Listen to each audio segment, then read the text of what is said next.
Greetings, detoxifiers. This is Daniel Penny, your host, and I'm coming at you with a recording of an interview I did with the author Richard Seymour about his book, Disaster Nationalism. In our conversation, Richard Seymour explains the concept of disaster nationalism and its distinctions from traditional fascism, or what we think of as nationalism. And we get into how the far right manipulates social crises and personal grievances and really projects this distorted vision of masculinity to rally support. I think what makes the interview so valuable is the way that Richard is able to zoom out from the US context in his analysis of the way climate is playing out in far-right politics around the world. He brings in India, Brazil, Israel, France, Hungary, and I think it helps, especially for Americans, to see that the way that the far right is talking about climate change is not unique here in the US. And in fact, a lot of these people are talking to each other and sometimes even meeting up in Hungary to swap tips and share their ideas. And that anyone who's a kind of serious student or critic of this wave of politics, we need to look outside our own borders, even if many of these people are deeply obsessed with closing those borders. This is a free preview, so if you want to hear the whole thing, you're going to have to cough up a few bucks and subscribe to Non-Toxic. Without further ado, here's my conversation with Richard Seymour discussing his recent book from Verso, Disaster Nationalism. Thank you again for making some time to talk to me about disaster nationalism. I want to explore the psychic, affective appeal of far-right climate denial beyond the obvious desire to just, keep profiting from fossil fuels. And I think your book does a really excellent job of laying out how far-right messages on this issue meet a deeper need than just material comfort. They offer social meaning, the possibility of revenge, pleasure, and even in the face of mishandled disasters that should undermine the authority of far-right governments that you discuss in your book, COVID being the most obvious example, these movements and governments seem really adept at shifting people's anger from the abstract problems of things like the economy or an invisible virus or the climate crisis to specific culprits like Antifa arsonists or DEI forest management. There's a lot to discuss here, but I thought maybe before we get into the conspiracy section even, it would be helpful to start with the title of the book.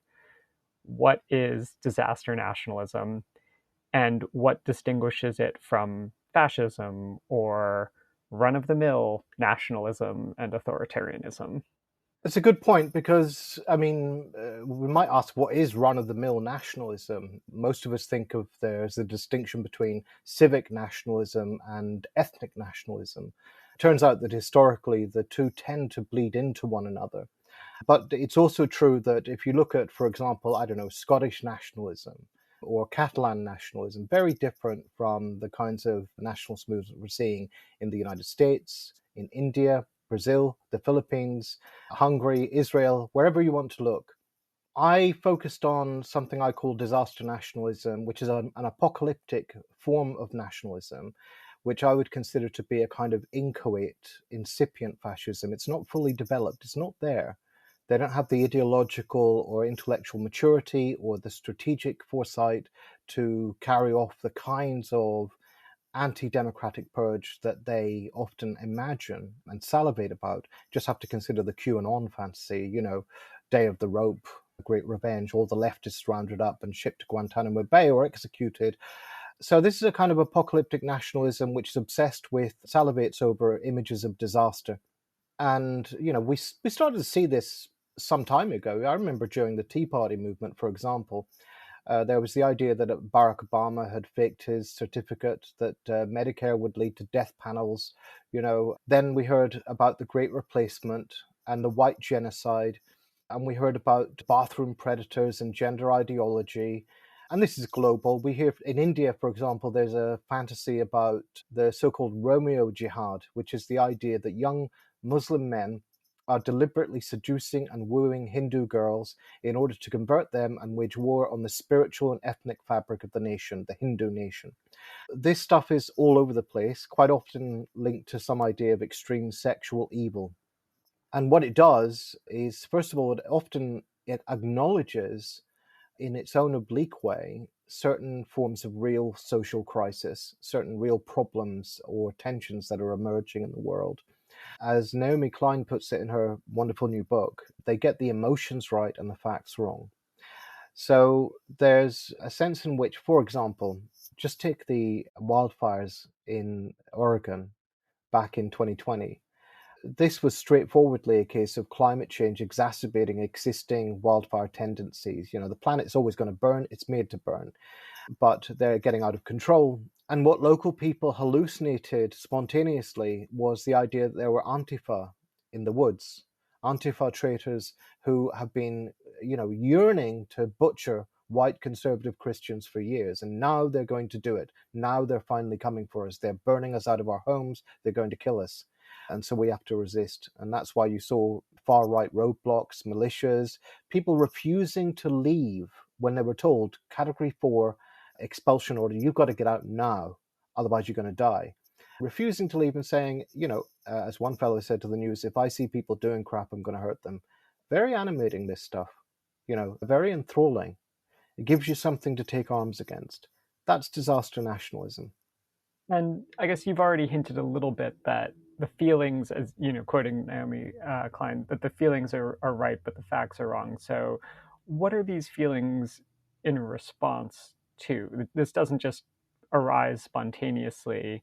I guess Right. you started with the Tea Party, so that was the economic crisis of 2008. I think is a important event, and I also think about the liberal commentariat's explanations of how Trump came into power, and there were a few different theories, but it was something like economic anxiety versus status anxiety.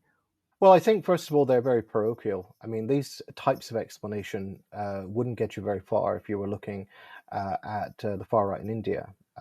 But what this basically boils down to is the idea of is it racism or is it class discontents? So are we talking about the left behinds, or are we talking about people who are just gripped by the need to defend a relative advantage over black citizens? So this is defense of whiteness or masculinity or something linked to that. Now, there's elements of both in the phenomenon. It would be foolish to say there's nothing like that there, but it will only get you so far. Because first of all, when you try and find evidence of the left behind, the poor, there's no evidence, whatever country you look at, that the voters and activists, and particularly the organizers and leaders, are especially deprived or left behind in any particular way. By and large, these movements start off in the middle class and the posher end of town and expand from there. And that's historically the case with fascist movements. So we shouldn't be surprised by that. These are people who, if I could put it like this, have enjoyed a relative ontological stability and security. They have had a degree of status and class position that takes various forms: gender, race, class, all that stuff. It's all articulated together, and it gives them a position in the world. And suddenly, it's falling apart. For example, the January 6th insurrectionists in the United States in 2020. You would have expected, a lot of the stereotype of the far right activist is unemployed loser, older male, that kind of thing. None of that. What you actually saw was there was quite a lot of people there who were owners of fairly reasonably large businesses who had experienced economic crises, decline. They'd done well out of the boom, but since the credit crunch, they'd been experiencing bankruptcy, all sorts of problems since then. And if you look at, say, Brazil, a lot of the people who voted for Bolsonaro were the established middle class, which is the sociological term they use in that country. If you look in the Philippines for Duterte, a real thug, this guy, the vote was cross-class, but he got a lot of strong support from the upper middle class. So this is a general pattern that we've seen. That said, I don't want to give the impression that there's no rage or backlash among the poor either. If you look at the people who were up in arms literally in Oregon, you can see that rural counties in Oregon, they're conservative, they're disproportionately white, they're likely to be religious Christian, but they're also counties that have been through serial crises. They've had the credit crunch and years of recession have dragged out, higher unemployment. You've had growing rates of bankruptcy, suicide, addiction. The addiction crisis began there long before the fentanyl crisis took off. The deaths of despair, all of that sort of stuff. And then you throw on top of that COVID-19. And then, for people who have already begun to radicalize to the right, Black Lives Matter also represents an existential crisis, a threat. All of that together spells to them, the Fourth Reich, totalitarianism, the liberal state coming for us. So you can see how crises and disasters, both personal and public, fuse together. And that's generally the case. I mean, for example, you look at these lone wolf manifestos, frequently they're confections that weave together personal and political grievances into a single ideological format. And that can be something like divorce, for example. That can be a sort of radicalization for certain right-wing men. There's all sorts of different levels at which this works. But my point would be that as soon as you start to talk about the economy, it's the economy, stupid, or whatever, people don't experience the economy as an objective factor, as a mere brute fact. It's always mediated by emotions. In other words, there's no access to the political economy except through libidinal economy. So that's it for this free preview of Non-Toxic. If you really are enjoying this conversation with Richard Seymour, I suggest you head on over to the Substack and sign up to become a paid subscriber today, and you can listen to the full episode. I'm going to be experimenting more with this format, so keep an eye out for more free and subscriber-only versions of Non-Toxic coming soon.